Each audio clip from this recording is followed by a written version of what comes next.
ఇప్పటి వరకు చాలా మంది అలవాటుగా చేసుకుంటున్న చికెన్ తినే ప్రవర్తన ఆరోగ్యానికి ఎన్ని విధాలుగా ప్రభావం చూపుతుందో ఇప్పుడు తెలుసుకుందాం పదండి. చికెన్లో ప్రోటీన్, విటమిన్లు అధికంగా ఉండటం వల్ల ఇది బలాన్ని పెంచడంలో, శరీర కండరాలను మెరుగుపరచడంలో సహాయపడుతుంది. అయితే ఆరోగ్య నిపుణుల అధ్యయనాల ప్రకారం వారానికి 300 గ్రాములకు మించి ఎక్కువగా చికెన్ తీసుకుంటే గ్యాస్ట్రోఇంటెస్టైనల్ క్యాన్సర్ అంటే పెద్దపేగు క్యాన్సర్, లివర్ సమస్యలు, ప్యాంక్రియాటిక్ ఇబ్బందులు వంటి అనారోగ్యాలు వచ్చే ప్రమాదం ఉందట. ముఖ్యంగా పురుషుల్లో ఈ సమస్యలు ఎక్కువగా కనిపిస్తాయట. ఓ వారంలో ఎన్నిసార్లు చికెన్ తింటున్నారు, ఎంత తింటున్నారు అనే దాన్ని బట్టి మన ఆరోగ్యం మీద ఆధారపడి ఉంటుందని వెల్లడించి అమెరికాకి చెందిన రిపోర్ట్ ఇచ్చారు. న్యూట్రియంట్స్ అనే జర్నల్లో ఈ స్టడీ పబ్లిష్ అయింది. ఎంత ఆరోగ్యకరమైనదైనా కూడా అతిగా చికెన్ లాగించేస్తూ పోతే అనారోగ్యాలకు దారి తీస్తుందని ఈ అధ్యయనం తేల్చి చెప్పేసింది. ముక్కలేనిదే ముద్ద దిగదు. ఈ డైలాగ్ చాలా మంది చెబుతూనే ఉంటారు. నాన్ వెజ్ అంటే వాళ్ళకి అంత ఇష్టం. మరి వారానికి 5-6 రోజులు చికెన్ తినే వాళ్ళు కూడా ఉంటారు. కేవలం చికెన్ అనే కాదు, మటన్, ఫిష్ కూడా తింటారు. నిజానికి ఆరోగ్యంగా ఉండాలంటే పండ్లు, కూరగాయలతో పాటు మాంసం కూడా తినాలని డాక్టర్లు సూచిస్తారు. వీటిలో ప్రోటీన్స్ ఎక్కువగా ఉంటాయి. పైగా ఎన్ని రకాలుగా అంటే అన్ని రకాలుగా వండుకుని తినొచ్చు.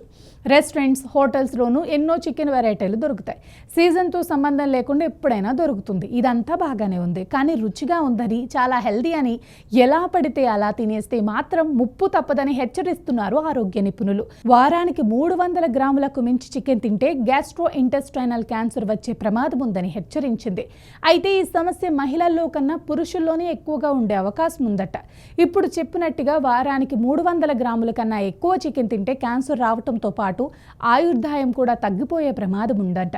సుమారు 5,000 మందిపై రీసెర్చ్ చేసి మరీ ఈ విషయాన్ని వెల్లడించారు. మాంసం ఎక్కువగా తీసుకుంటున్న వారిలో పెద్ద పేగు క్యాన్సర్ వచ్చిన వాళ్ళు ఉన్నారు. దీంతో పాటు ప్యాంక్రియాటిక్ సమస్యలు, లివర్ జబ్బులు, కడుపు నొప్పి, రెక్టల్ క్యాన్సర్స్ లాంటి వాటిని కూడా గుర్తించారు.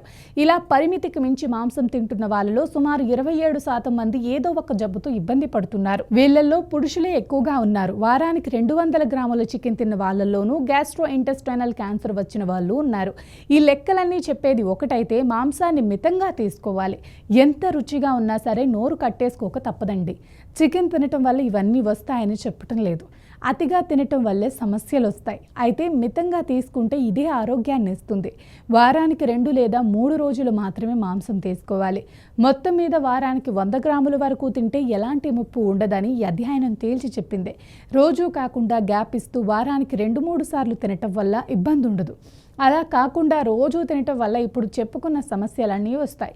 చికెన్కి బదులుగా ప్రోటీన్ ఉంటే మిగతా కూరగాయలు, పండ్లు తింటూ ఉండండి.